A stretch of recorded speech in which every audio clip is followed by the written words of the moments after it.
Hi, this is Kowski, and in this video, we're going to be talking about the different types of colonies, along with the colonies that are going to be springing up in the Northeast. And as we've talked about in previous videos, we have the establishment of Jamestown, and then eventually the establishment of the Plymouth colony, which will be the second permanent colony. And as was also mentioned, that the settlers in Plymouth are, really have no modern day concept of geography like we do today, thinking that they landed in northern Virginia. Of course, that's a far away type of distance from Jamestown, but nevertheless, you do see a considerable distance. And of course, these two come up after the failure of Roanoke, which of course was a response to the domination of both the Spanish and the Portuguese worldwide. And the English, of course, want to get in on this action, and now they're finally getting in on this action. So let's look at the types of colonies. First, we have the royal colonies, and these were simply colonies owned by the king.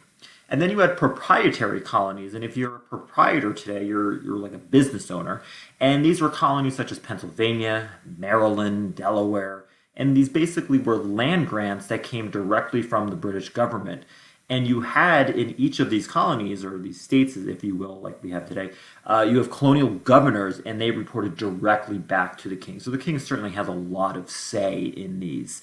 And then the other type is self-governing colonies. They are self-governing, meaning that they govern themselves. This would be similar to Rhode Island and Connecticut. And this happened when the king granted a charter to the joint stock company, similar to, let's say, Jamestown. And then the company will set up its own form of government independent of the crown. Now, I really should have put independent in quotation marks because the king at the end of the day will have the last say. No surprise there. But really what we should be focusing on is the seeds of democracy are being formed, right? Especially in Plymouth as we begin to see the Mayflower Compact. And that's going to, be the first semblance of democracy to an extent, of course, in the Plymouth colony. And once the Massachusetts Bay Colony is formed, you, of course, will have the first governor, which will be John Winthrop.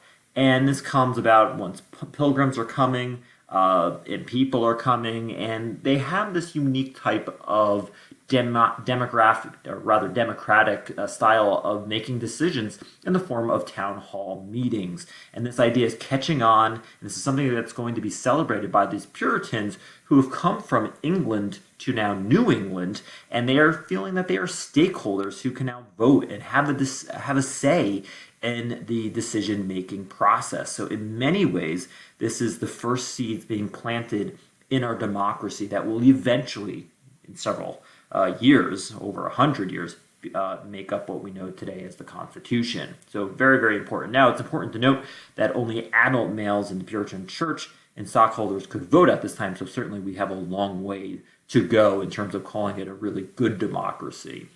And as you would imagine, one sort of problem with this, so again, we're in the early stages of democracy, is that church and state are very, very close. It's not the separation that we have today under the First Amendment. Nevertheless, there is that democratic idea here with the town hall meeting styles, but the civic officials have to be members of the church. They believe they are carrying out God's will. And then on the other side of this is that you have laws against swearing and theft and being idle, not doing work. And there was also this very different outlook when it came to privacy, as you're going to have Puritans not only keeping a watchful eye on their own families, they're also going to be watching their neighbors. So even though there is a democratic approach to this, it is very much different from what we see today in terms of privacy and what we deem as crimes and who's allowed to be a civic official. Now, as you would imagine, there are going to be dissenters who are not going to be standing up to this all that well. And one of the most famous ones out of many are going to be Roger Williams. And he is going to grab our attention because he's going to say, hey, the English must purchase this land from the Native Americans. They had no right to basically take over. As you're having more and more Englishmen and women come here into New England, they are basically taking this land away from the Native Americans. And on top of that, he's going to advocate that the government should not punish settlers for their religious beliefs. That is a very, very radical idea for this time. Again, keep in mind, we're in the 1600s. So ultimately, he's going to be forced to flee, and he's going to find the new colony of Rhode Island, and he's going to set that up, and it's going to be called Providence, and there is no accident in that name, Providence being another word, of course, for God. Now, in this new settlement, he's going to have a church and state separation and this idea of religious freedom. It may not sound like a huge deal right now, but absolutely for this time period, that is a huge shift in thinking.